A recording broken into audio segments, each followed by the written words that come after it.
Engineer Anees ur Rahman, chairman joint action committee Balochistan development authority.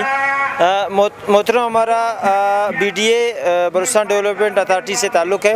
ہمارا جو simple سے مطالبات ہیں، ایک یہ کہ ہمارا جو دو صوبائی کابینہ نے جو کہ 2018 اور 2022 میں بالترتیب 617 ملازمین کو ریگولر کر دیا ہے، اور 27 جون 2022 کو بلوچستان ڈیولپمنٹ اتھارٹی کے انتظامیہ کی طرف سے ایک کولیکٹیولی ریگولر آرڈر بھی ایشو کیا جا چکا ہے۔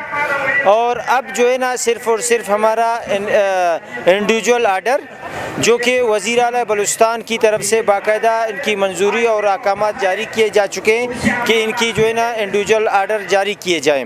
اور دوسری بات یہ ہے کہ ہمارے تنخواہوں سے جو بلوچستان ڈیولپمنٹ اتھارٹی کی نائل انتظامیہ نے جو کٹوتی کی ہے، جو گورنمنٹ آف بلوچستان نے 2023 اور 24 کی فائنینشیل ایئر میں پورے کے پورے دیے ہیں، اور ہمارا یہ مطالبہ ہے کہ ہمارے جو تنخواہوں سے کٹوتی ہے ان کو پورا دیا جائے، اور ہمارے جو انفرادی آرڈر جو بلوچستان حکومت نے 2 بار کابینہ سے منظوری دیا ہے اور وزیر اعلیٰ کی احکامات پہ عمل درآمد کر کے ہمارے انڈیویجول آرڈر ایشو کیے جائیں۔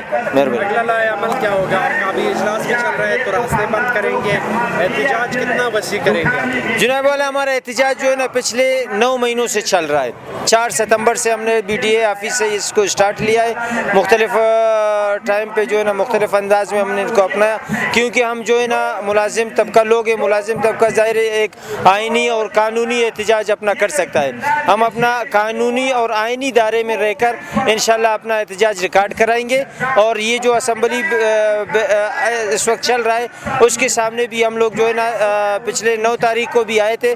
انہوں نے ہمیں یہی جو ہے نا وہ کیا تھا کہ بھائی آپ لوگ ڈسپرس ہو جائیں، ہم آپ کے مطالبات منظور کروائیں گے، لیکن 4-5 دن گزرنے کے باوجود ابھی تک ہمارے جو ہے نا مطالبات پہ کوئی عمل درآمد نہیں ہوا ہے۔ ہمارا یہ اسمبلی سے بھی یہی امید ہے اور یہی توقع ہے اور یہی مطالبہ ہے کہ ہمارے جو ہے نا پورے تنخواہ دیے جائیں اور وزیر اعلیٰ کے احکامات پر فوراً عمل درآمد کیا جائے۔